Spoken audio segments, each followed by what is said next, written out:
bit more. I'm going to go live. Now we're live. Okay. So here we are. We're live, and I am live with the great Didymus Sumydid, who I should ask you where you came up with his name or what. I don't even know where that comes from either.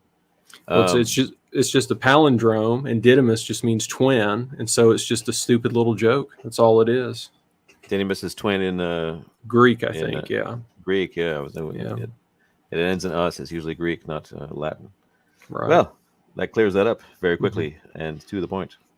But yes, we were talking there about social media and how things have changed over the years. Didymus is most famous for his YouTube account. He's telling me there he's had all sorts of other social media accounts, but like that's a whole other story that's apart from his YouTube account. But he has one of my favorite YouTube accounts in that it's sort of he does a very soft-spoken scholarly breakdown of usually hard to find books and rare memory hold literature. Is I guess it's fair to say that was your main focus with that, right? As well as you seem to publish your own translations and things and make your own comments here and there. But like you've got most of the videos, I think. Am I right? Are Yeah. So the bring YouTube yeah channel that I made was really just me talking about political ideas that I was interested in, and I sort of followed a certain development over time. And eventually, you sort of hit a brick wall in that you can't find any more information on the things that you're interested in that have already been put out there by people. Like you can't find YouTube videos or podcasts on it because it's too niche or it's too old, it's too obscure. And so you've got to go do the research yourself and dig it up and learn about it. And then you can bring it to other people and share it. And it turns out there's a lot of people who are interested in that kind of thing. And I've had a very good response both to doing that and just giving my ideas and then making these translations for people. It's had good feedback from people on all that. yeah because there's no one else. I've never seen anybody do it in quite your way, let alone the books and the choices you made and the things you found, which I was just amazed by the fact that you must research and read so many of these obscure books to begin with and be so interested as to find them and to bring them to people like that. Like some of them were just amazing to me. And like there was one not that long ago, I forget what it was called, and he was going into like ethnography and genealogy combined with sort of like topography of a landscape. I forget the name of it, but Is that it by was like the Lev Gumilyov, the I think I'm probably yeah, yeah, ethnogenesis in the biosphere? Yeah. yeah. It So was amazing, totally amazing. very, very interesting stuff. And he's known within certain circles, like the Eurasianist people would know about him. So the people who are like third positionists who deal with Russia and that sort of thing, they would know about this guy because he worked in that sphere and made these contributions to population theory and ethnography and demographics and this sort of historical view on these things. They would know about him, but basically nobody else. He doesn't have much presence in the West, and you won't really find many people talking about him on YouTube. And so I did a little short audio book of some of his stuff, and that's just the kind of thing that I'm interested in. Yeah, well, you do it so well too. Like you just sort of talk through it. You're very patient. You'll make as long a series of videos as you want. It'll be like a long ass thing to get through, which is great because like there's a lot of content. Yeah, I'm And really doing it to please myself, so I'm just going to are you? take as long as I need, right? If I'm still interested in the idea and it's pretty detailed and it's long and it's in depth, I'm just going to keep going until I'm done. And turns out people like that too. So Yeah, all the best things are all the best art or anything anybody does is when the artist or the person is pleasing themselves. I guess that's the underwritten rule to doing it properly. But and also I've never seen you so shorn of hair, but this is you've yes, you've transformed before our appearance here. What's going on? Is this yeah. something you do once a year? Or? No, I think the last time I cut my hair was probably 4 or 5 years ago, and everything must end. Time there's a season to everything, and so I just went to my mother-in-law and said, "Cut it all off. We're going to start over." And I threatened to get rid of my beard and mustache and basically just completely get it all off. My wife said, "No, don't do that." So we didn't do that, but we still might. Yeah, So yeah. no I like to do particular that too. significance. Yeah, once every few years you got to cut it all off and then just leave it for a while until you look like you've been trapped on a desert island for like a decade or something, That's right. and then you're really hitting the sweet spot. But so I wrote a series of questions I wanted to run by you because I was interested in your story and how you came about, because you seem to be such a unique character on the YouTube. So let's run through the questions here a little bit. So yeah, what is the origin of your red pilling? Well, actually, before I say that, so you've gotten away with this YouTube channel. You've said a lot of really outrageous things, or like, I shouldn't say outrageous, because you say it in such a way, in such an intellectual way, that it's an undeniable way that I can see why you got away with everything you've said without getting getting your channel removed or anything like that. But you've like not been showed the slightest reticence of in terms of going as far in any direction as you felt like going, intellectually or otherwise, and saying anything you had to say. But I'm not sure I've seen it. That's the other thing about you. Like, amongst very few people that can say it in such an undeniable and, like I said, intellectual, I guess, way that, what can people say or do against you? Don't say it in a sort of crass or antagonistic way or anything else, but like, you've got away with that. And like, it's impossible to refute almost anything I've heard you say, I think, anyways. I mean, maybe that's extreme. I'm saying, like, but for So the most part. how did I get away with it? I've Well, had yeah. 3 or 4 strikes on my YouTube channel over time, but every Okay. time I get one, I just stop doing what I'm doing and calm down and wait for it to go away and do something a little bit different. And the Okay. censorship seems to come in waves. There'll be a big Right. thing where millions of accounts get banned. They'll be going really hard on one particular notion at one time, and that will pass, and then it'll go back to normal. And Right. if you can dance around those things, you can pretty much avoid getting banned. But most people really do want to be aggressively controversial, and especially on the issues of the day, and that will get your shit deleted really quickly. Because those are the things that they're most pursuing their censorship with. I think that they really do have limitations in terms of, the billions of terabytes of this garbage that are uploaded every day. I really think they have trouble scanning everything and censoring it in real time. And Yeah. so if you're not pushing the boundaries on like COVID or the Ukraine war or whatever the issue of the day is, you can fly under the radar a little bit better, especially if, like you said, if you intellectualize what you're trying to say and you dress it up a little bit and you dance around some of the key words that they really don't like, you can Yeah. fly under the radar. You really can. It is possible. Yeah. So my first question was, what is the origin of your red pilling, and why, and how and why you took to YouTube to do research these books and do what you're doing? Well, so let's see here.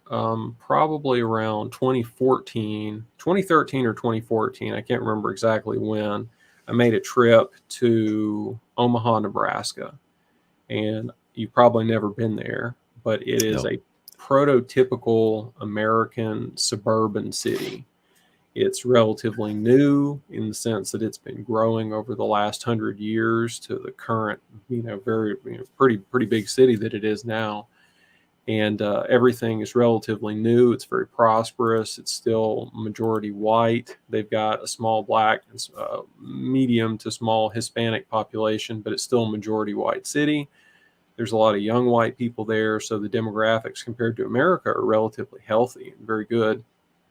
But I was absolutely thrown into an existential crisis by visiting this city, because it was nothing but the strip malls and the suburbs and the horrible architecture and urban design that So you is. came from a very rural place I is came this from. what? I'm from a decaying, racially mixed area that is, like more or less in ruins. We hit our peak maybe 80 to 90 years before, so So we're in decline. why would you be so shocked by Omaha then? Because it's an area that was increasing and improving, and yet it was just a complete despair aesthetically. I see. It's Right. like, if Okay. this is the future, if this is the best version of the future, then we are not going to make it, because there's just nothing there to Yeah. inspire one or lead one to greatness or to Right. value even. Just completely commercialized plastic and drywall. Nothing being made there, everything being breeze imported from blocks. overseas. Yeah. What do you call breeze blocks there? You call them something else. You call them breeze blocks. Describe it to me. The cylindrical concrete block that is like the universal shape and size that you see just stacked and mounted everywhere. You see it more maybe here than you do in America, but what is the term in America? It doesn't matter. It doesn't matter. This is like a soft brutalism. This is like the brutalist architecture, but everything's smooth and rounded, so it's not quite as in your face. And maybe they've made it tan colored instead of a silly S curve on the roof of the gas station or something like. And that's their bit of design. Or that's their contribution to the human soul is that little bit of decoration on top of that gas station. Yeah. So that was pretty rough, and that left me really looking for something. And then in 2015 and 16, the Trump election happened.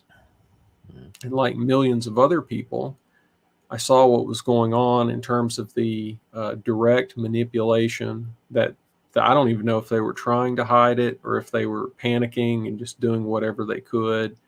But along with millions of other people, I realized that pretty much every part of the way that the American system was sold to the public and the things that I had been raised to believe in and the functioning of liberal democracy, basically, that this was a fraud and that it wasn't being carried out as it was said to, as we were promised that it would be, and that it wasn't just conflict within a normal structure of politics between two parties in a first past the post electoral democracy. It wasn't any of that stuff. It was a deeper problem. And then one of the other questions that you had on the list was about the history of censorship on YouTube over time and just just how this stuff worked. And back then in 2014, 15, and 16, you could find almost anything on YouTube. And you could find a lot of interesting answers to the questions of why is America like this and why isn't this political structure working as it's been advertised to work. And so that's when I started. That's when I started making videos on YouTube, was responding to having an existential crisis about the future and the complete lack of human character and what I saw in the aesthetic world going on around me. And then losing faith in liberal democracy as a system for organizing human behavior. That's how it started. I would not have guessed that aesthetics of all things was something that so influenced you from the start, and that you were really concerned with, and that you noticed. Like, that's interesting because I haven't heard you comment on that too much. I don't think in any of your videos, unless I'm forgetting or missed something.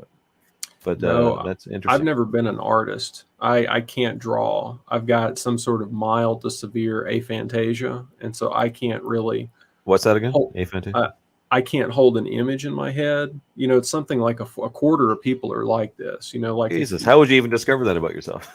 Well, you realize that the person next to you can imagine something. They can. Okay. It's really bizarre. It's really, go look it up at some point. You can't imagine images in your head. If I have a family member and I see them, I can recognize their face, right? But if I try to imagine the face of my family member in my mind's eye, it's like melting away as I'm trying to imagine it. So I can't hold it in my head. And so, and a lot of people are like this. But as a result of that, I've never been able to be an artist, or at least I probably could be in some capacity, but not like in the traditional sense, because I think that's a skill that every artist relies upon. But I enjoy art. I enjoy art, film, music, all these things, and I recognize their, overwhelming impact on the quality of our life and how we form our ideas and live our lives. And so I've always been concerned with that, even though I can't engage with it myself, which is, kind of unfortunate, but that's just how it is. That is fascinating. And what a bizarre affliction for you to have. Yeah. You could be an artist in the sense, especially with your attitude towards art, in at least the direct sort of copying of what your eye is seeing. There's an art to that beyond that you also allows you to imbue it with your imagination. Like, you should always, when doing art, not work from a photograph, work from real life, and then you will always get a kind of it'll have to pass through the prism of your personality and what you see and what you think you see, and it'll always be quite unique. And I mean, if you ever wanted to, you could do that and be as good as anybody in terms of, painting plein air landscapes, still lifes, or something like that. And it would be just as meaningful as any art anybody could do. Be interesting to see what you came up with having this problem that you have. But you mean in terms of like people painting and drawing, like Frank Frazetta, he just thinks of a girl, thinks of a monster, and he just draws it out. And Yeah. you would So never be able to do that. any amount of practice and skill that I could develop, I would never be able to do that. But like, as you say, drawing from but basically what I'm saying is I never learned how to draw. I never developed any of the fundamental talents and skills that you would need to become a good artist because I had that issue early in life. And so I didn't go down that route, but I can write and I can speak and I like to read. And so I went down that route instead. And of course, there's unlimited amount of aesthetic things and artistic things you can do with words. So many other paths are open to people. Yeah, and you do a great job, and very patiently, I should say. Did you ever have any worries about being so overt on showing your face and everything else? Like, No, strangely enough, I never really thought about it. And you can see that there are some people who just jump right into things and start using their real name and real face, and they're just saying whatever they think. And they just genuinely never thought that anything bad could happen to them as a result. So in that sense, it might be naivete, but I'm sure I will get doxxed at some point, but I really don't give a fuck anyway. So, it's just one of these things. And I've got a lot of friends that they would never use their real name or real face. And, I respect that. And I wouldn't ask that they do. Some people get really worked up about all this kind of stuff, but you will automatically make a deeper connection to people if you use your real face. That's a fact. People want to see who's talking. They do. Yeah. That's not why I did it, but it is a benefit that you will get from this. Yeah. And I think when you do things the way we do, where yes, we say some harsh things, but we don't do it in a sort of crass, in your face way. Mostly, I talk about aesthetics. I try not to just speak about political things at all, or let alone even frequently. It just ends up coming up because when you are what you are and the world is falling apart about you, you always end up saying something about it. I think if you say it as in the way that we do, you have a much higher chance of getting away with it. I have, in fact, actually gotten work before through this. Like, well, good. That's great. I was recognized once on a job for getting it. Like, I applied for a job, and the guy goes, "Are you the Brendan Hur that wrote Decline and Fall of Western Art?" And I was like, "Oh my god." I thought it was going to be like something terrible, and like he actually I got the job because he had some awareness of it, which is pretty funny. Did you ever read that book by any chance? Did you read it? I have not. I've listened to you talk about it and articulate a bunch of the ideas from it. But I should send you a copy. I think you'd like it, actually, considering, because I didn't know your aesthetics had featured into your worldview so much. But yeah, I think it's very, very important, and it's like one of the first things they wanted to, attack and get a hold of and make sure they were the masters of was art and the concept of it. But because you're right, you were absolutely right to feel as you did about Oklahoma. What was Omaha, Nebraska. Omaha, sorry. Yeah.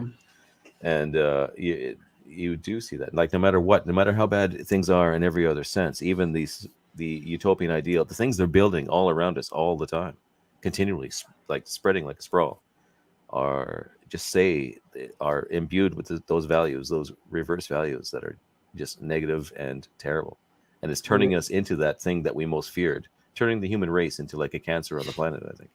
Which is, we don't have to be. The cultural stuff and the political stuff from the aesthetic and artistic. You just can't. Yeah. And like some of the theses that you put forward in there about the Greenberg guy, Jackson Pollock, it's like, well, the same sort of people are doing the same thing in these different areas, and it just can't be. It can't be separated. And I would recommend for everybody, if you haven't read it, to go look up this book called "The Ordeal of Civility," and the guy who wrote it's got some, insane Irish name, as these Irish people do, like McGillicuddy or something like that, of course. But it's called The Ordeal of Consent. It's about Freud and Freud's, or not The Ordeal of Consent, The Ordeal of Civility. And it's about Freud's war on traditional European manners and civility, the customs that we have when we engage with each other socially. And so if that's not an attack on if it's not related to the attack on aesthetics, I don't know what else would be, because these are all these things are related from the ground up. Well, it's all like that. Everything is like an attack on the self-confident civilization, the culture that believes in itself, and like to just weaken it and reverse it, make sure it doesn't get too cocky and confident. But like, even in their habit, which their evolutionary habit of just perpetually attacking, I think they've not just screwed us, but themselves and everybody else. They've taken it so far now, and every front and every possible value system relating to anything that it just sort of dissipates everything into mush. But yeah, I didn't. We shouldn't just talk about that, I guess. I wanted to talk more about you and your background, but I mean, what do you think about that? Do you think what I didn't want to ask you later on, but I can ask you now. Like, what do you think are the chances of us getting out of the way things are?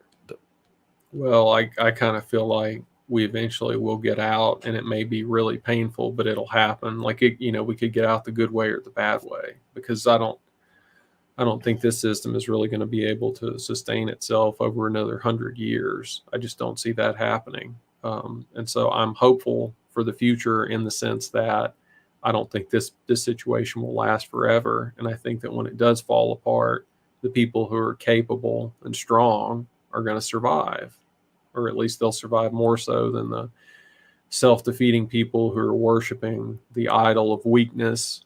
Those people aren't going to make it for sure. So the strong people are going to make it, and they'll rebuild something better. And so there is hope at the end. But how many of us are going to make it through, and whether it's going to be extremely painful or only mildly painful, those are different questions. Well, you can make the argument, say, like right now, that to be truly strong in the environment we're living in right now would not be like you and I are doing. I mean, I don't believe this. I believe what you and I are doing is incredibly strong, and that we will survive as well. But that you could make the argument, let's say, that would be to not outwardly express any of the opinions we have, but to join in so that you can be part of the system as it is and get the most out of it financially and otherwise, and set yourself up for survival by sort of being a faker and going along with it. And that it's actually beneficial to be more of a normal and a kind of a sleaze because of the nature of the system. And that is the type of strong person that is more likely to survive in the short term. But Yeah, I don't there's know. What do you think millions about of that? those.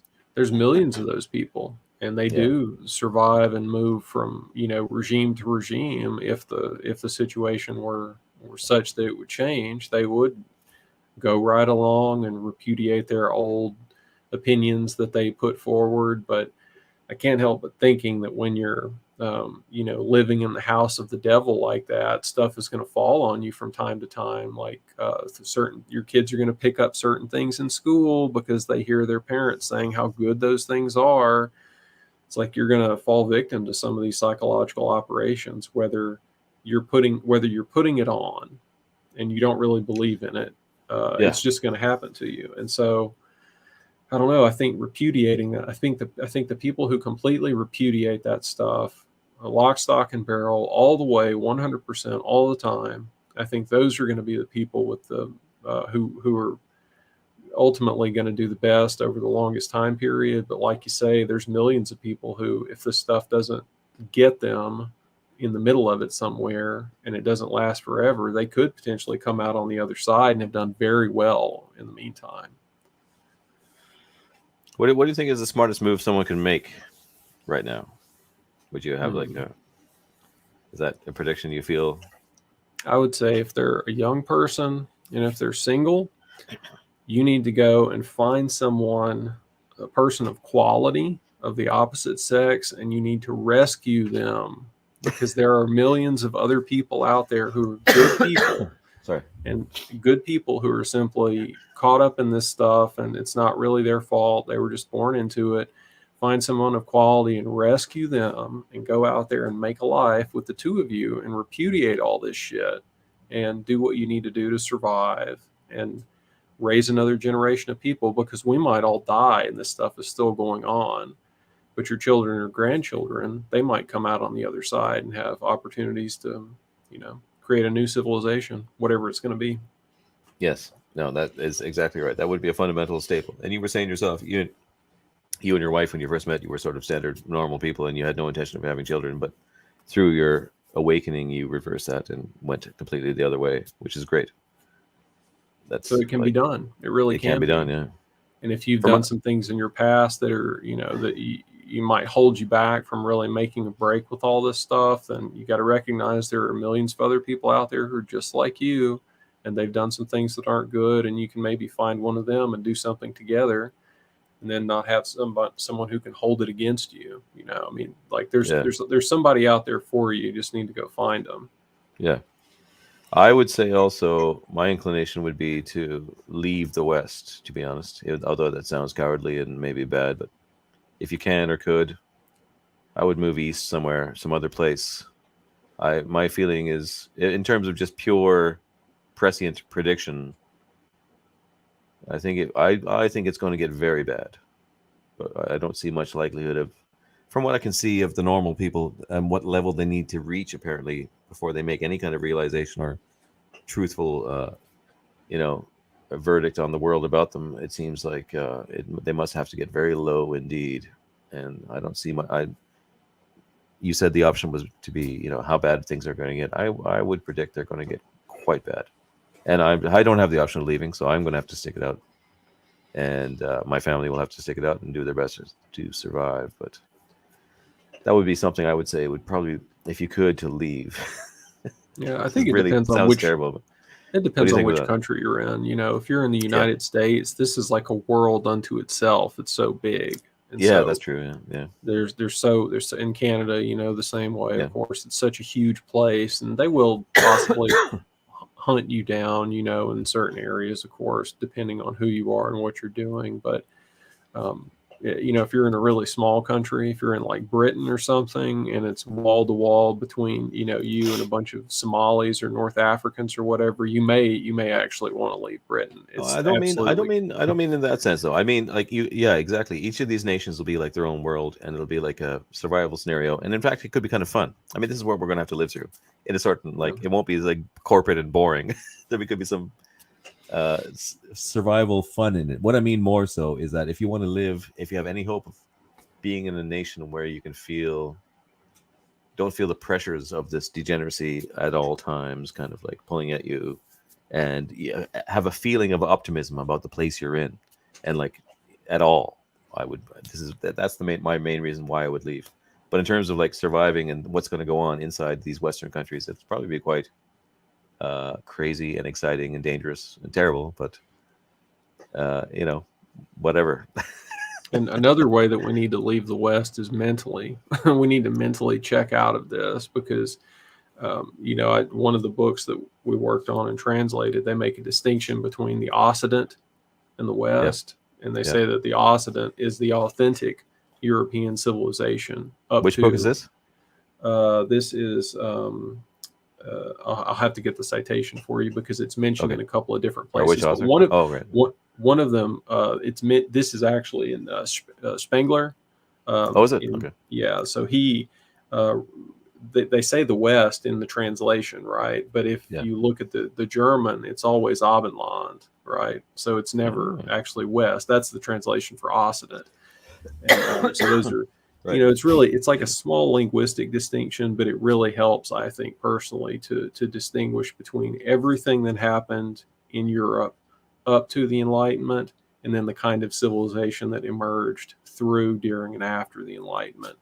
Because it really does seem like two different things. I don't know how you can put throne and altar and then materialistic rationalism in the same civilization. They're just completely incompatible, in my opinion. And Right. so it seems to me like we could characterize this latter one, this Enlightenment and post-Enlightenment civilization, as the West, and then you could call the other one the Occident. And then at least you can say, well, I'm checked out of this collapsing Western civilization. But those are just linguistic things. But I think that the idea that's involved in that linguistic distinction is perhaps helpful because it sort of pins down when and where a lot of these problems came from, and why this civilization is running its course. It's running out of steam. It's not really propelling itself forward on its own momentum anymore. Right. um, And So you would that, you would lay a lot of blame on the Enlightenment, yeah? You would feel that was yeah, really a bad move. well, it's complicated because Kant and people, I guess. we're creatures of the Enlightenment, and we will never Yeah. not be creatures of the Enlightenment. Yeah, And you're very rational and scientific and like in that yeah, way yourself. Like you would be a perfect Enlightenment character. yeah, and we've been raised and trained to be like that, and Yeah. the movements like fascism and National Socialism and all of these other things that happened in the late 19th and early 20th century, those are all Enlightenment reactions to the Enlightenment. You know, they look at Yeah. the Yeah. world that they occupy, and then they're pushing back against it and saying, well, we've identified some problems here. But at least in terms of the historical, um, general historical movements, I think you can see that the sort of medieval, the civilization of antiquity, late antiquity, and the medieval period, there's just an absolute break during the Enlightenment, and then something else starts. And that's the trajectory we're still on. We're still on that. And so I think it has to be pinned on it. Has to be, in my opinion. Yeah, that's interesting. I'm not so sure. It definitely has contributed majorly. But if there was some way, I mean, there's many good things about that attitude as well, and including in the way the whole thing and the way you like I said, the way you are and the way you break down books and things. It's a very Yeah. Enlightenment kind of attitude to things. You're approaching everything scientifically and rationally in an Aristotelian way, let's say, which I cannot deny, and which is very hard to deny if you're as a truth seeker, right?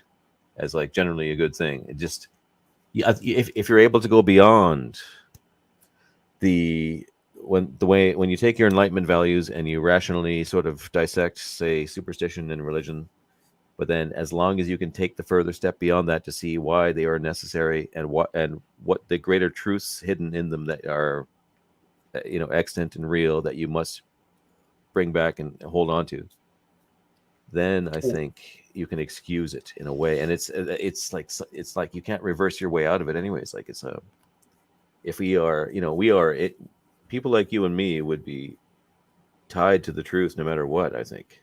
Well, I mean, maybe we don't want to roll back the clock because we can't, right? Yeah. You can't go back to a time before this, but we at least have to push through to something different. So, Yeah. like one of the problems with the Enlightenment is they want to reduce everything just to matter and energy, and ultimately just energy, right? Just complete homogeneity, total Yeah. homogeneity of everything, blank slate, human biology, egalitarianism, socially, politically, all that stuff. That's really Yeah. part of the Enlightenment project.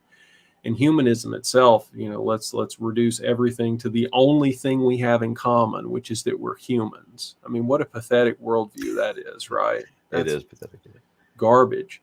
And so, what we want to do is we want to discriminate, right? That's what we really want to do. We want to do discrimination because we want to force the high and the low apart, and we want to reach towards that which is better and that which is good.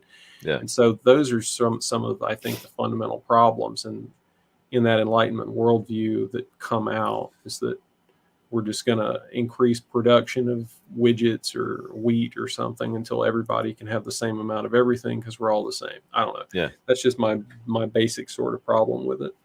Well, let's say you can say, and you and I can say, and we can use through the methods, Enlightenment scientific methods, we can criticize and tear apart humanism and things that they came up with and say, no, that's not good enough. That's no good. So maybe that's the sort of, as long as you can take those steps beyond, you can maybe use it and stay with it, as opposed to, I don't see, like, maybe if we step back into a pure medieval era type view of the world where it's like do this or else, you know, kind of a binary biblical theocracy, that's fine. But, along with that will come a lot of bad things as well. Yeah, it's Like, true. so for me, I was like, I hesitate reaching too far back. and I know exactly what you mean. You can go back to the French Revolution and Enlightenment, and that's all fine. That's true. But it was the real serious break into absolute absurdity was really post 1945, as far as I can see. And the values sort of created then were really absurd and stupid. And that's when they really started with the abstract art and the serious sort of pushing equality into like every corner. But you know, the seeds were sown much earlier in terms of what they got away with is true. So it's hard to decide exactly how far Yeah. back you should go and where to cut the string. But for me, I And if, try not to go too far back. That's all. and if you're a Catholic, if you're like a traditional Catholic, then you say it was really the Protestant Revolution, Yeah, not Luther. Yeah, not the Protestant Reformation, but the Protestant Revolution. As right. they characterize it. And so, Are you Catholic or any one of these? I was baptized into the bogus Ordo as a child, and I went up through. I think according to mainstream Catholicism, I'm a Catholic. I don't, because they wouldn't even consider anyone an apostate, right? So it's kind of very, very hard to apostatize from the Novus Ordo. So I do have that in my background, but the other half of my family was Protestant. So Right. I got it. I got it 1 foot in each of those. What did you have, an Irish mother or something? Or No, I had my mother's side of the family is Franco-Spanish, oh Jesus! and my father's side of the family is Anglo-German, and so Right. I'm spread out all over Western Europe in that You regard. are, yeah. Yeah. And so, what to hold on to? I know you. That's the other thing I've noticed in your videos. You would express an opinion I agree with, which is sort of at least a forgiving attitude or a fondness, let's say, for monarchy and theocracy. But I'm not sure what religiously. What would you call yourself? I'm not religious. I don't practice any sort of organized religion, but I'm Oh, not an atheist or even an agnostic. right. I do believe in God, a God, because that just my basic metaphysics. I think Mhm. it requires the existence of a God, but I've never had a personal relationship with that God, and so I refrain from making judgments on that because I don't have much personal experience with which to make such a judgment. So I don't really get too down on Christians. And in fact, I listen to a lot of Christians more than I listen to people on the radical right, because I already agree with people on the radical right to such a large degree. And so I spend a lot of time listening to Christians in order to try to learn something from people who think differently to myself, but have a lot of similar concerns. And so I find that that's very helpful because they object to a lot of the same things that we do, but they come at it from such a different point of view that quite often you can learn more about how you think and especially about how they think and approach the world. Right. And what do you think about paganism and the resurgence in paganism? That was, I think, originally my first choice. And so when I was probably 17, 18, 19, 20 years old, I was very, very interested in that. But Right. I got blackpilled on it when I realized that we don't have our historical legacy in terms of writings and authentic tradition. And so it seems like what if we're going to reconstruct a paganism or have a paganism, we have to try to look for the perennial things about ourselves and our look at philosophy and try to pull out some things about natural law that we know are always going to be true, and then Yeah. build the paganism off of that. But yeah, Yeah. I was very disappointed when I saw that the pre-Christian historical traditions of my own peoples have been basically completely obliterated from history, and that we can't even really learn much about what they did.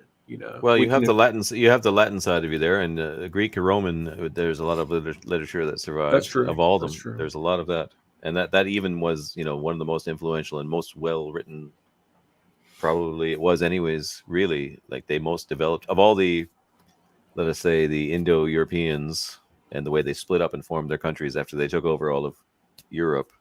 I think the Greco-Roman stuff was really the most highly developed in every sense. Whatever they were doing and whatever went on, there were levels of creativity and devotion to their intellectual rigor was just unsurpassed and never has been since. I don't think both Yeah. those things, creativity and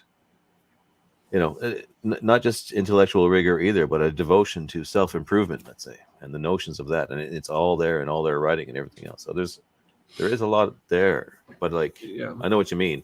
I do think that's the other thing. We don't have a choice other than to be what we are in that sense as well, which is sort of, I always complain because it sounds like you're sort of a hippie, new agey guy. You can't really be orthodox about anything, and you have just like the vague concept of God, but you believe it. It's sort of like Jung. He had this idea too. It's like, no, I know that God is there, but it's, as far as I can see, it's the only intellectual answer to the whole thing.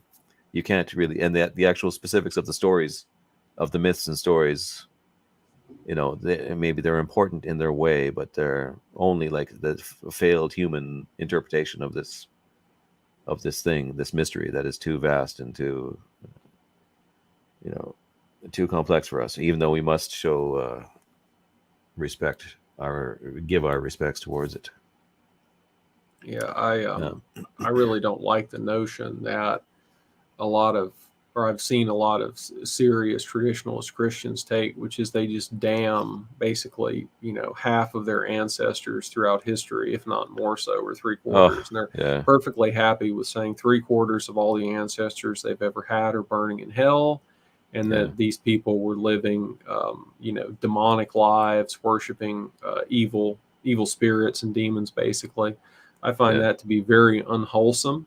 And I don't think that you have to descend into what they would characterize as ancestor worship or idolatry of your ancestors in order to think that that's an unwholesome concept. Well, what's wrong with ancestor worship? What's wrong with ancestor worship? You know what I read recently? I don't know if you're aware of. Is that I didn't know this. The tradition of keeping a nativity scene at Christmas, the little figures, that is directly descended from the Roman tradition of having at Christmas time a Saturnalia, putting out little figures of your ancestors. Okay. I actually didn't know.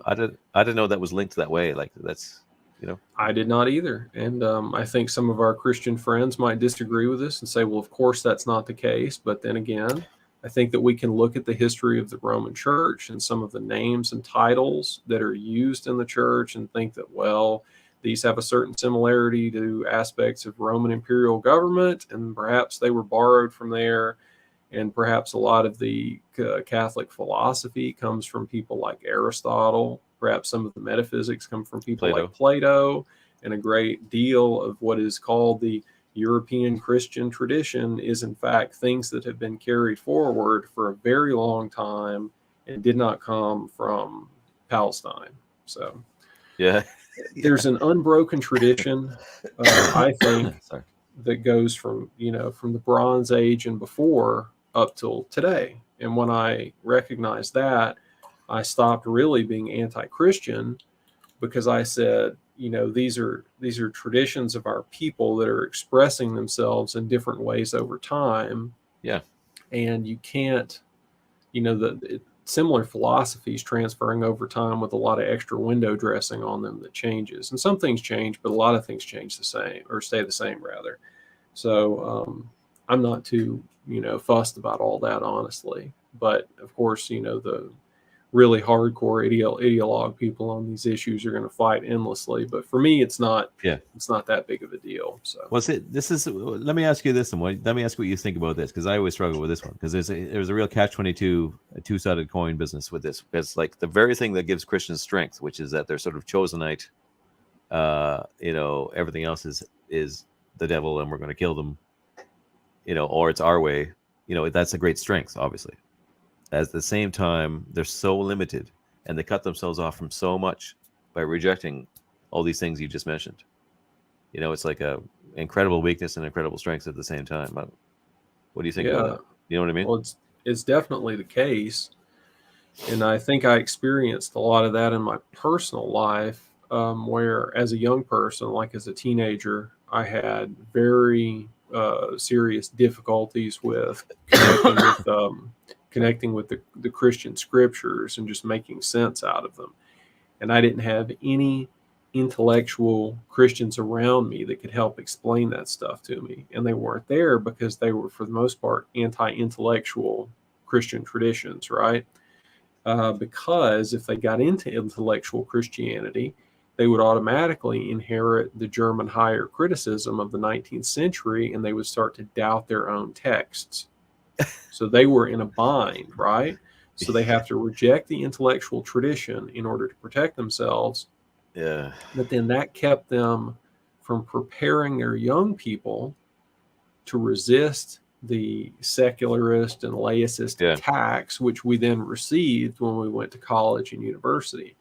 And so when I went to higher education, one of the first things they did was beat all the Christianity right out of us, which Yeah. wasn't very hard for multiple reasons. One, for the social cultural attacks from the media, that had been going on since we were children, but also just the total lack of intellectual preparation. So they just beat that right out of us.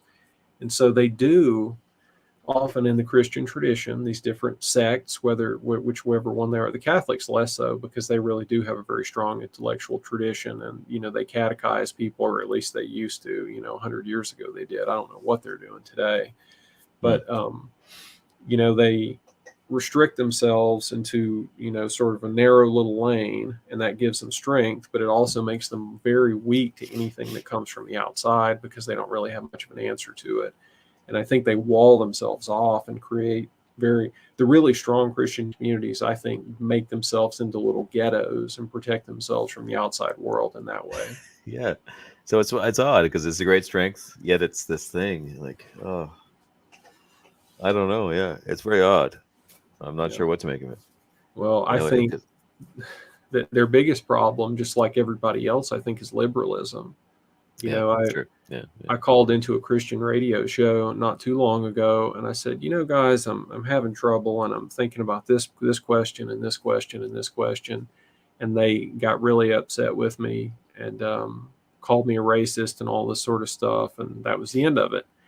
But then, I thought, what the fuck are these people thinking? And I went and I read the book of Joshua, and because what they had told me was that I was judging people. If I'm judging people for their race, that's wrong, because I'm not judging them as an individual. I'm judging them as members of a group.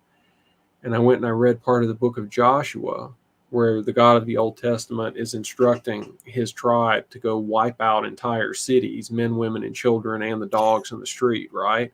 These fucking people weren't being chosen as, they weren't being judged as individuals. They were being judged as a corporate body, as members of a people. They'd been judged. So I don't know. And that's liberalism, is what that is. That's liberalism in Christianity. I don't think it's universalism. I think that's stuff that came in with the Enlightenment, and then it makes the Christian tradition really incoherent and weak to this criticism, because they're just not making any sense. Yeah, I mean, I don't know. So in terms of like an ideal society, let's say, I always think again to classical period Greece and Rome, but I can't say for sure how much of their society was truly philosophical and imbued with those ideals that we so love, any more so say than the Christian Renaissance was. But that was a sort of a resurgence of pagan ideas as well, you could say. But like in the Greek Empire and the Roman empires, it did seem like certainly there was religiously speaking, you wouldn't be so opposed to every religion, every other idea you came across. You could either absorb it as in a pagan pantheon. You could just say, okay, well, Jesus is also a god. That's fine, right? You didn't have to have this kind of continual oppositional cutting yourself off from new ideas and different things. So that was a great strength in terms of expanding and increasing creativity. But if you get like sufficiently virulently binary in your thinking, and it's either my way or it's hellfire, then obviously that is a strength that it took over and destroyed the Roman Empire, and what has been strong ever since, that kind of super cultish thinking. So maybe we need some part of that. I don't know, or maybe there's no escape from that anymore. I'm not sure.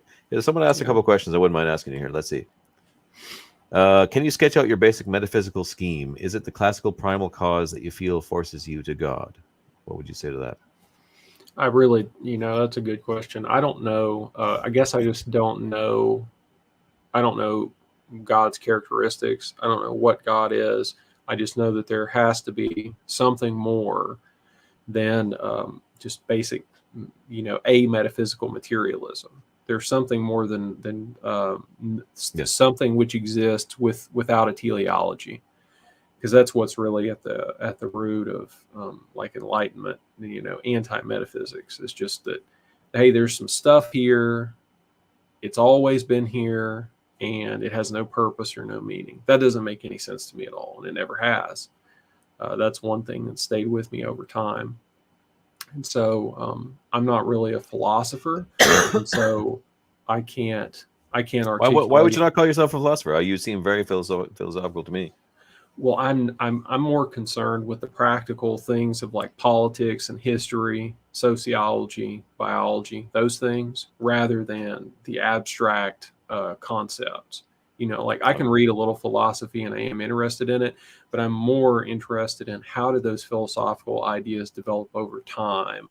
Who came up with them? What were the social conditions in which they lived? How did people react to them?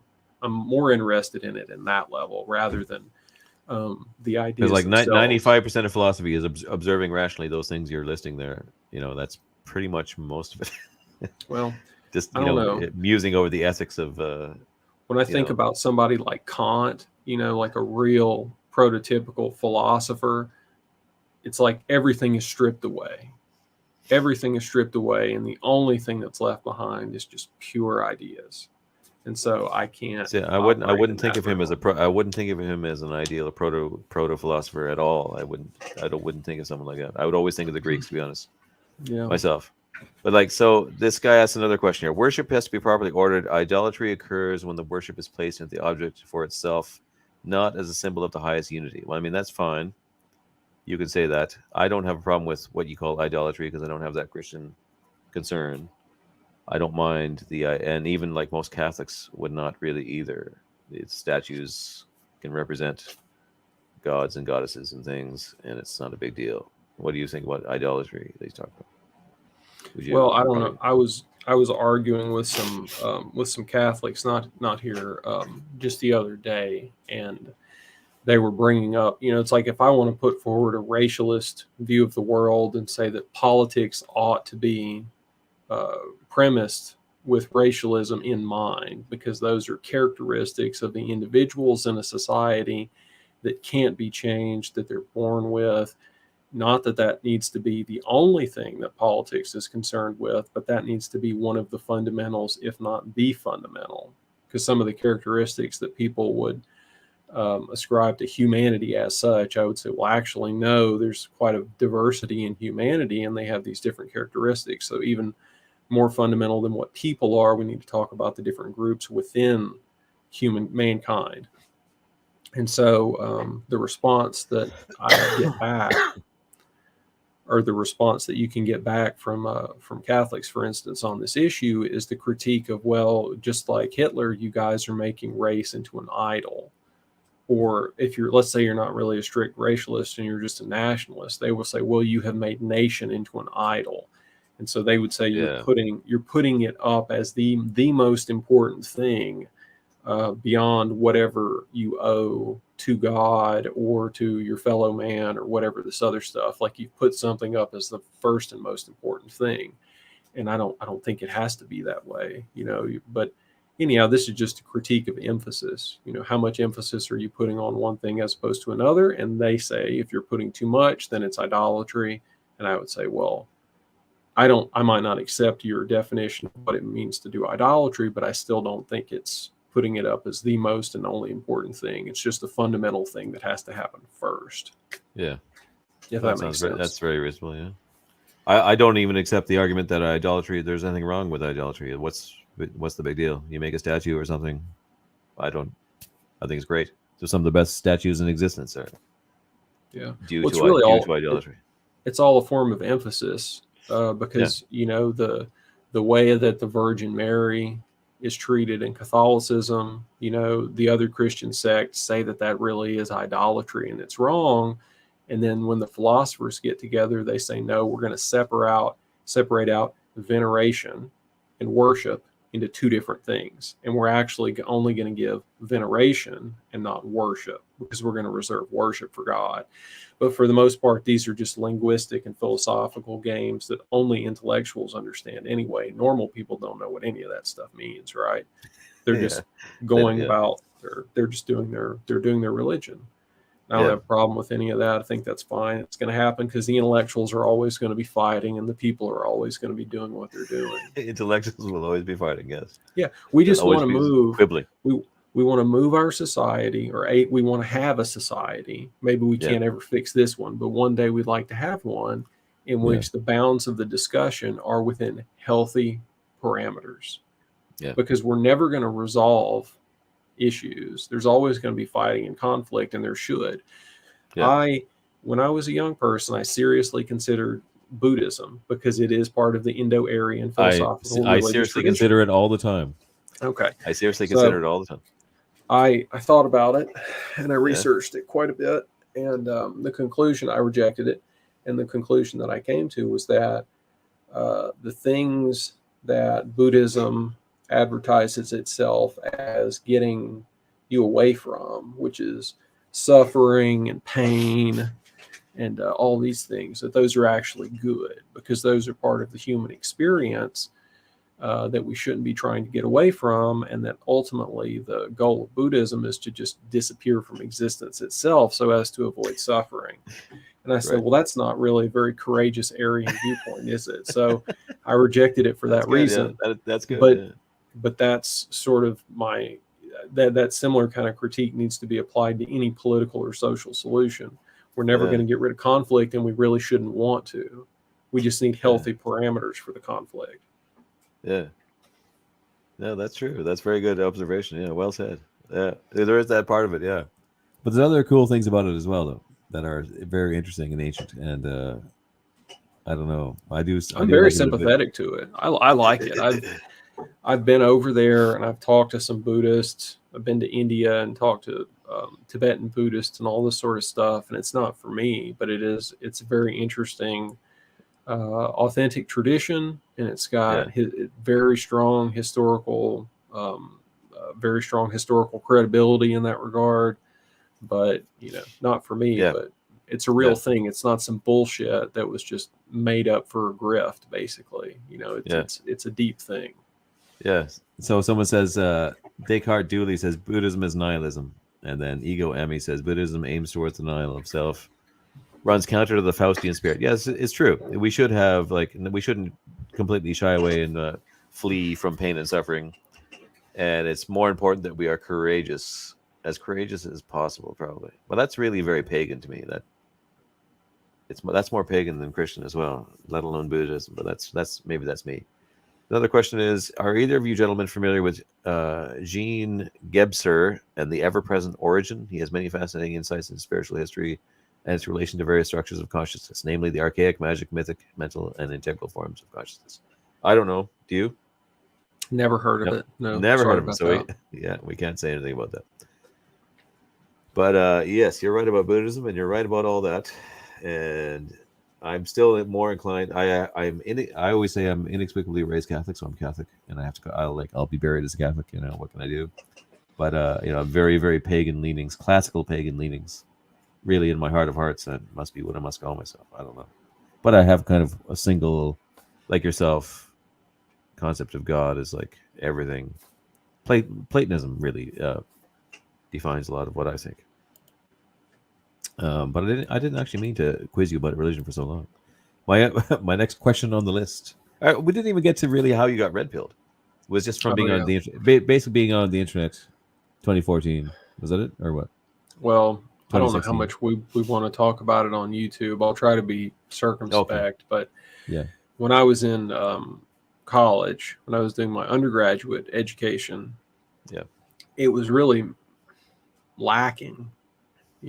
It's like instead of I had a good example, but I can't remember it. I got an example. So instead of learning about the geopolitics of the Victorian and Edwardian eras, and instead of learning about the politics of the pre-World War I and interwar period, didn't learn anything about that stuff.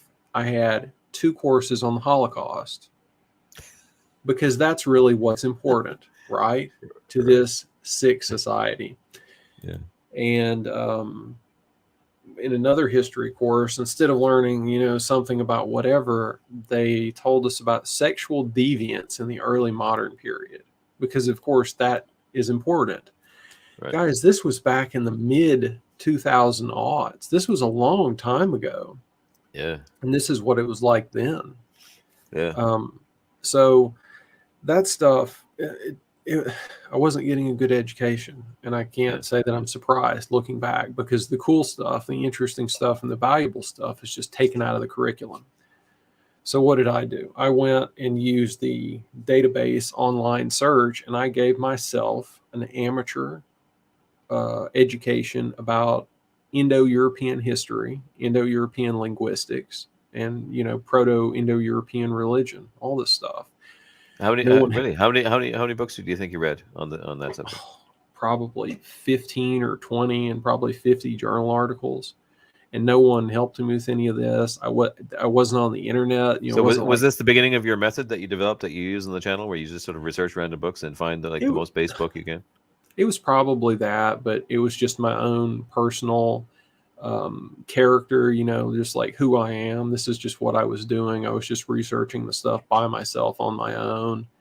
And I said, well, this is really cool. I wonder if I could go to graduate school in this, learn more about this stuff. And I looked it up, and the number of professorships and graduate school slots for this stuff was so small that it was absolutely crushing. It's like, wow, even if you really wanted to, you would be fighting tooth and nail with other people to try to get into one of these programs, because they're extremely reduced, and there's a reason why they're not funded, right?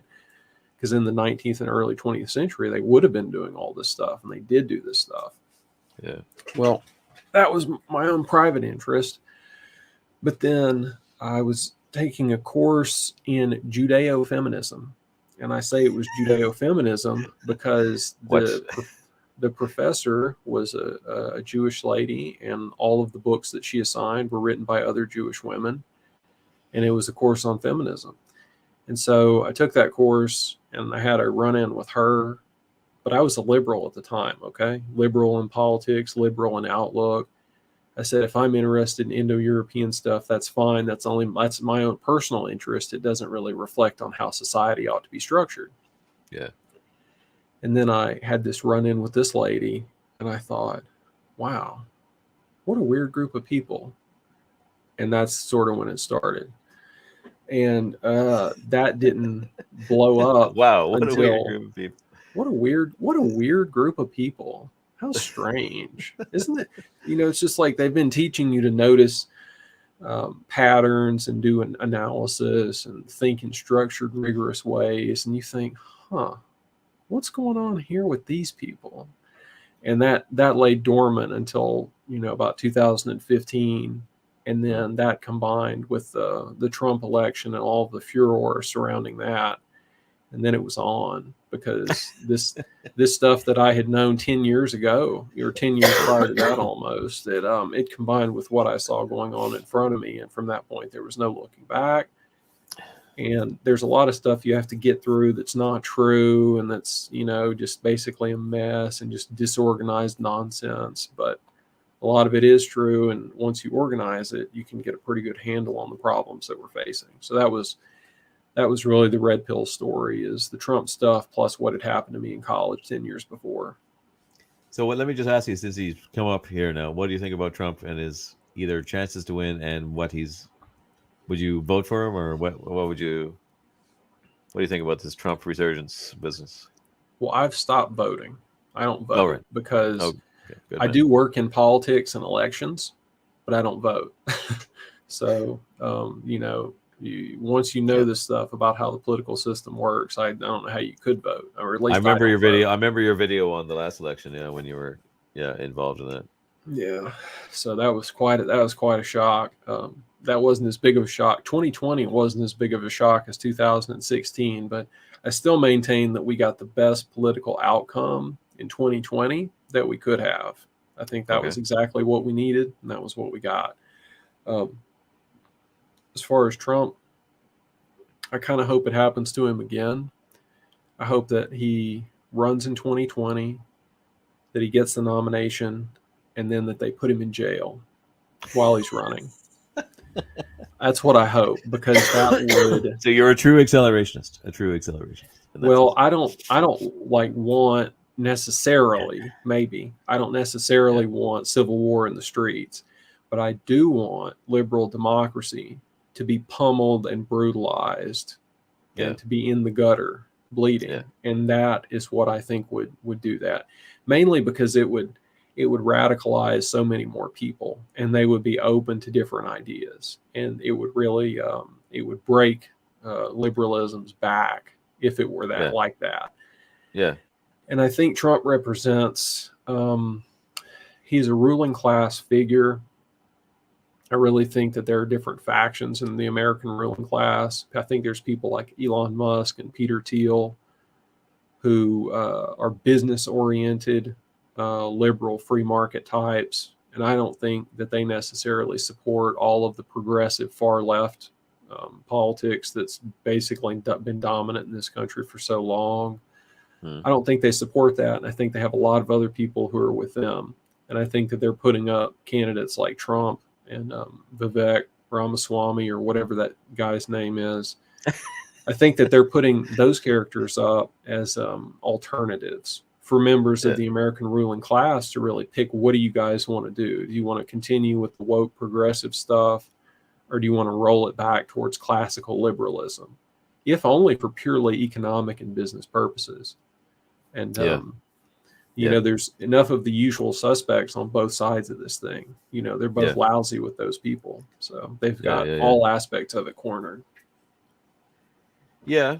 Let me say what I would think about that. So in terms of Musk and them, I don't see Musk as other businessmen or as part of the normal elite class at all. I believe he's a genuine sort of Asperger case of a guy, and that he wears his heart in his sleeve, and he's pretty much as he appears. And that's like, I believe he is, for instance, genuinely concerned about population decline, and you know, he doesn't say it outright for you know, white people who are the ones truly suffering the most from birth rates. But he carries on quite a bit about birth rates and does his best to have as many children as he can himself. And he seems to have some kind of partially realistic view of it. But again, he's a bit kind of naive. He wouldn't have read the books that you've read, I don't think. Like, a lot of people think he puts on a false front. I don't believe he puts on a false front. I believe he is more or less as he appears. And that he's very engineering oriented. This politics stuff is kind of like a sideline to him. It's when you see certain things he gets into, like humor or politics, he seems very goofy and even very simplistic. And, you know, but you have to remember, he is a kind of Asperger genius in this other dimension. So people like that can appear childish in other ways. And I think that is pretty much how he is. So you're right. He would be limited and free markety. And for instance, even if he's really concerned about birth rates, he would probably never, maybe he would, because he's a bit unpredictable, but he'd be hard pressed to carry on about some of the true roots of that issue, like feminism and, like, you know, things that are very much more difficult to talk about, that in terms of getting to the bottom of that little problem. But in terms of him, that's how I see him. I see him as not like some sort of controlled elite in any way, or what his agenda. You're right, though. He does have those people in his circle. He does have wolves circling about him, pushing him this way and that, for sure. And he would be naive about them, and he would say a lot of silly, naive things. That's for sure. But I agree with what you said about Trump, and that would be maybe the best outcome. And I do agree with that, because I was talking to some other people, and they were like, "Yeah, I hope he gets it." They seem to want him to get in just for the general hilarity and to see, you know, the meltdown from the liberals and so forth. But, like, I would. There's a couple things I'd worry about with him. In fact, first of all, that it wouldn't go the way you just described, and that he would just, like, literally get into office and just be like he was before, and just kind of be a basic neocon. But it's even more. The situation is even more dangerous now. He can't just be like. I remember people used to joke around he was the king of Israel back then, because he moved the capital to. And you know, he was like he was more pro-Israel than anybody. So I'm pretty sure there's a likelihood even that he would push for and start a more major aspect of this World War III that we're already embroiled in, and really start a war with Iran, for instance, that he would be more likely to do that than Biden. And there'd be certain concerns with him that would be, if it didn't go exactly as you laid out, there's certain things with him I would be worried about. That the more so, and that either that he would start push us more seriously into World War III, nuclear holocaust type scenario, or the other thing is that he can act, if he succeeded and he had the office, and just like he did before, he can act as a kind of stop, like he slows things down and makes people think, we can return, like he fools and convinces enough people that things are going to change, where the roots of the liberalism that you're talking about are, as you know, are not going to change so easily. Those are my two concerns with him. What do you think about that? Yeah, I think we more or less agree. Some people think that, and I really don't like this viewpoint, but some people, and it's very popular and prominent in some areas, but some people think that every single person involved in politics is either a professional actor, like a lifetime actor, and that they themselves have no autonomy, no agency at all, and that pretty much every political outcome is scripted and it's according to some hostile plan, and that it's all engineered for our destruction. That's like the ultimate extent of conspiratorial thinking. And I think that some conspiratorial thinking is not only healthy, it's absolutely necessary to be an intellectually credible person. But you can take it way too far, and a lot of people do. Mainly because then you don't have to do anything. You don't have to take any controversial positions or get involved in anything or put yourself out there. You don't have to take any risks because you say, well, it's hopeless. The bad guys control everything. Everything's rigged. Every movement or protest or action is, engineered for our destruction. And if you participate in anything, you're just hurting yourself and everybody else. So I think that's wrong. But at the same time, we know that a lot of this stuff is clearly, obviously, conspiratorially designed for hostile ends towards us. And then once you know that those are the two bounds of our thinking, you just have to put everything somewhere along that continuum. And we know with some of these people like Trump and Elon Musk and Joe Biden and all this stuff, you just don't know where to put them really. More towards one side, more towards the other. But I think as long as if you maintain confidence in your own agency, in your own ability to do things, that's probably the most important thing. And then you can just go find something useful to do.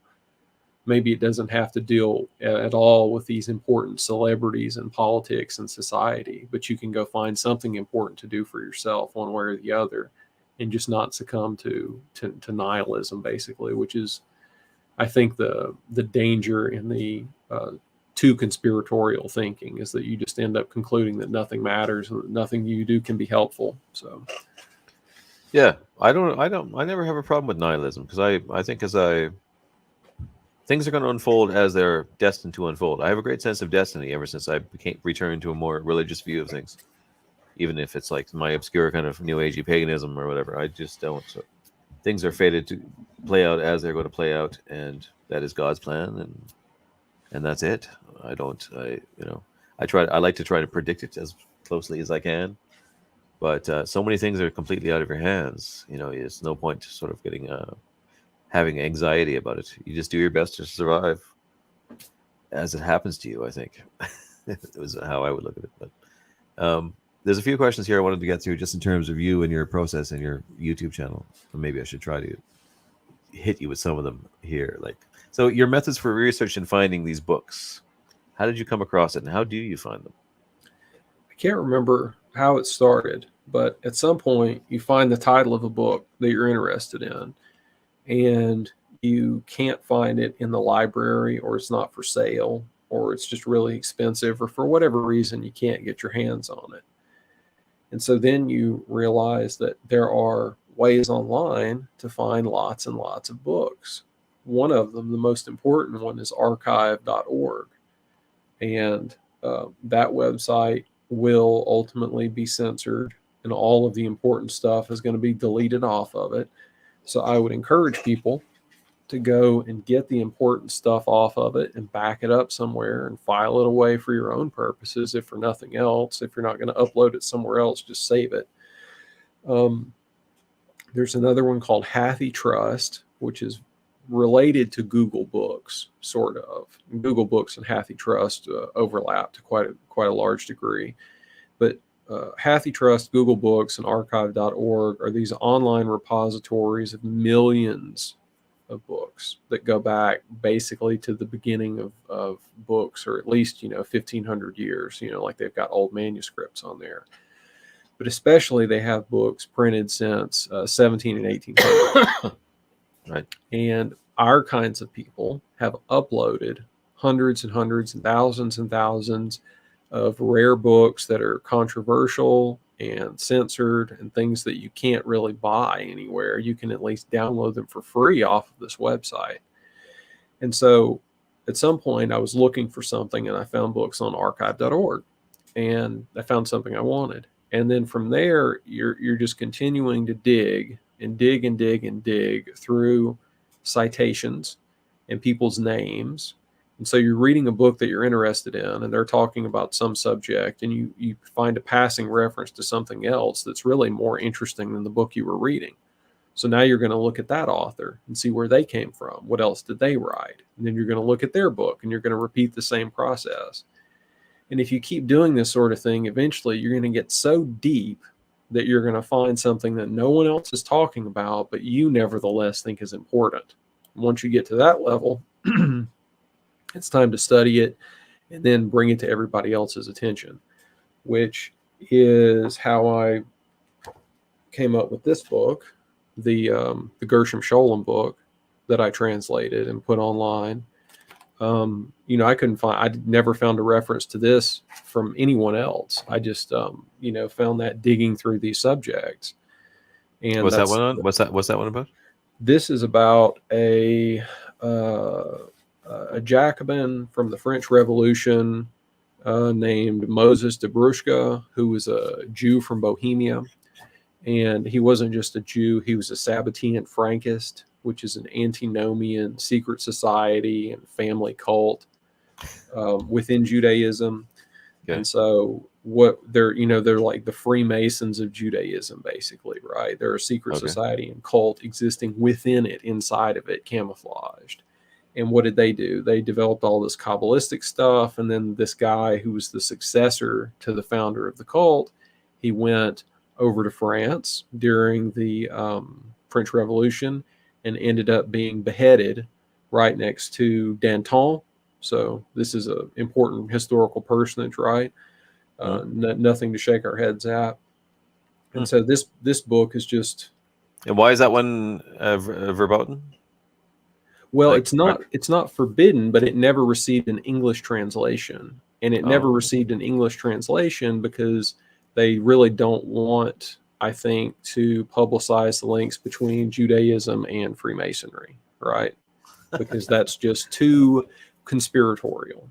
It's too conspiratorial. When you start saying that we've had Supreme Court justices in the United States like Louis Brandeis, who was a famous progressive and liberal on the U.S. Supreme Court during the first half of the 20th century, who was a member of the Frankist Sabbatean cult family. Okay, very important personage. He was from this group, and this group is, hand in hand with the Illuminati and the French Revolution. It's just verging on everything that these internet whack jobs talk about, right? Right. And so, books like that just wouldn't make it to press and be available to people unless guys like us did something about it. And so it doesn't solve all of our problems. It doesn't answer all the questions that we want to know about. It's just one more small contribution to a greater effort to understand the world that we're living in and the influences that are acting on us. Oh, very good. Someone there asks, does Didymus have a where is it gone? Does Didymus have a must-read book list for us interested plebs? Would you have a brief list? I've started working on stuff like that over time, but I've never finished it. I have a pretty good one for World War I and World War II historical revisionism. So I have a pretty good book list for that. But the reason that I made that book list is I want to try to do a literature review and a bibliography in the form of a short book, maybe 150 pages, that covers the entire history of those subjects. That would be basically a guide to, if you wanted to educate yourself up to the top level in this field, you could look at this and figure out everything that you would ever need to read, and even look at some of those books and figure out maybe you want to skip this one and read the other one. So I have one for that subject, but not for generalized reading. No, unfortunately I don't. Although I've been encouraged to do that many times, I've never done it. Sorry. Yeah, I mean, there's just look at his YouTube channel and look at go through some of his videos and the books he talks about. You had a lot on that guy, what's his name, Dos Passos or whatever. You had a good view on him. Yeah. How did you come across him? Was that a name you came across in some other book that you had some sort of association with him through Ernest Hemingway? So these were two guys that were basically, you know, the same age, knew all the same people, and were engaged in the same profession. And if you had been around when they were both writing, like let's say in the 1930s and early 1940s, Dos Passos would have been the more famous guy. A lot more people would have known about Dos Passos than Hemingway. But now Dos Passos has been basically forgotten. And Hemingway has gotten all the historical plaudits over time. He's just completely gobbled up that little slice of history. So if you want to know a representative writer from that time period, you're not going to read any of the more interesting people that we might like, that we might be concerned with. They're just going to throw Hemingway at you, mainly because he was on the right side of the Spanish Civil War. You know, he was on the side of the people who were executing 6,000 monks, nuns, and priests instead of the rebel side, the nationalist side. Hemingway, Hemingway, yes, Hemingway was on the right. I do like For Whom the Bell Tolls as a book, though. I like For Whom the Bell Tolls. It's one of his only works that I actually like, because he's mostly kind of lame and boring. Yeah, you know, he was in his personal life. He was a man. He was a masculine guy. He was even in that book, he kind of criticizes those guys. I remember his big hero of the movement that he's working with, and he's like really kind of describes him in the end as sort of like a savage. I recall this in the book. He was a bit, you know. Anyway, sorry, I didn't mean to. No, you're not interrupting anything. It's just these characters are these authors that come down to us through mainstream recollection. You know, they might be good at writing, but they have a lot of problems. And my experience is that for every one of them, there's 2 or 3 others that are either worth reading or they're just outright better, but they haven't gotten any of the historical credibility over time. They've just been washed out. Yeah. People like Ezra Pound or Celine, like nobody reads those guys today. They're not even known about hardly. And back in that time period, yes, they were famous. They were influential. They did get recognition for their work. And so Dos Passos is one of those who was originally a populist, he was on the left side, but he was sort of not really towing the party line. And then, like many of those people, he ended up becoming a neoconservative and anti-communist afterwards, which is a fate that befell many people, on good and bad. Many of those people went for that during the Cold War period. So I covered him because he had a lot of interesting things to say about plutocracy, very critical of that, and was at least willing to recognize the plight of the white working class with regards to race and ethnicity. So I'll congratulate him for doing that in the 1930s when it was not exactly popular to be doing so. Yeah. I believe Ezra Pound also was like instrumental in rediscovering Vivaldi and bringing him back to the public recognition. Do you know about this? Did you see that? No, I don't. I've read enough Pound to know that, it's like the iceberg. You think you know something, and then you just encounter all these references, and you have no clue what they're referring to. And it just goes forever underwater. It just keeps going and going and going. You think I can't learn. I can't learn Chinese. What are you talking about? Why is this stuff in here? If How am I anyone was supposed going to, it would be you. If anyone was going Oh to my learn God. Chinese to better understand Ezra Pound, it would be you. No. No. Okay. Well, look, I think that's good. I've kept you for an hour and a half. I could do it again in a heartbeat. And I agreed to do something else in 10 or so minutes, so that's the only reason Oh, I'm doing okay. now.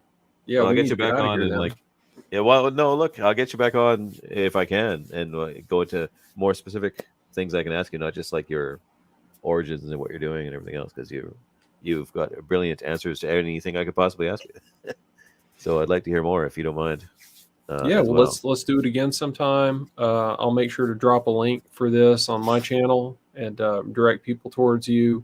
You've obviously got a lot of great stuff that you've done. Excellent people you've interviewed. Very important topics for discussions. And yeah, like we talked about earlier, I haven't done a lot about aesthetics on my channel, but it's one of the most important things. And you can reach so many people through good art that you will never reach through a book or a philosophical discussion, because art touches everybody. Almost everybody has a capacity and appreciation for some kind of art. So it's one of the most important things that we could be doing. And if you're not going to make art because you have aphantasia and you can't understand it, or if you can't, you can't actually make art yourself, you can at least appreciate art. And so the theory of art and the history of art's just as important as anything else we can do. So Well, it's thank very you hard to for make. It's very hard to make and work as an artist today as well. Not just even if you didn't have the aphantasia or anything else. Obviously the world is not designed to facilitate you if you have a, unless you're a system creature in every sense, artistically or otherwise, right? yeah. So But thank you for inviting me to be here, and it's an honor to be on here with you. Oh, thanks very much, and thanks for coming. I'll have you on again anytime, as soon as I can. I'll get you back. Okay, thank you. I'm a great admirer of your worldview, let's say, and things you have to say. So thanks for coming on, and that's it. We'll wrap it up. Say goodbye to Didymus Sumydid. Good night. Whatever his real name is remains a mystery. Okay, goodbye.